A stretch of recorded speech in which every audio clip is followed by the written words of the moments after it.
Now, I want to tell you that I intend to seek to be the president of the Senate of the Federal Republic of Nigeria, the 10th Senate of the Federal Republic of Nigeria. I will, in a few days, or maybe in a week or 2 weeks' time, make formal declaration. But I want to tell you, this is my intention.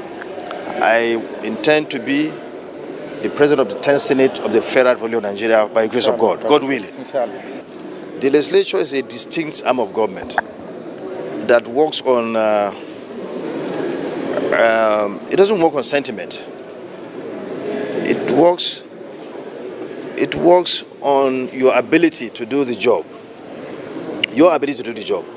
It is the principle, it is the tradition all over the world. So it's there in our rules. It's there in our rules that, and this rule is a product of the Constitution.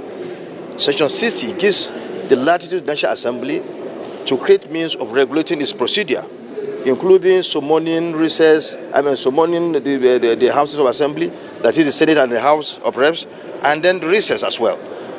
And that gives us the reason why we have our standing rules. And it's clear in the standing rules that aspiration or election for the office of the Senate presidency shall be in accordance with ranking. And amongst those who are seeking to acquire that office as we speak, I have the highest ranking. So it's constitutional.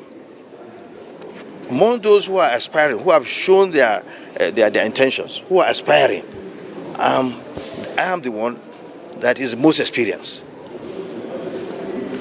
The issue is that of competence.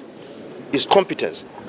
You need to be grounded in the procedure of legislation before you are able to be the president of the Senate.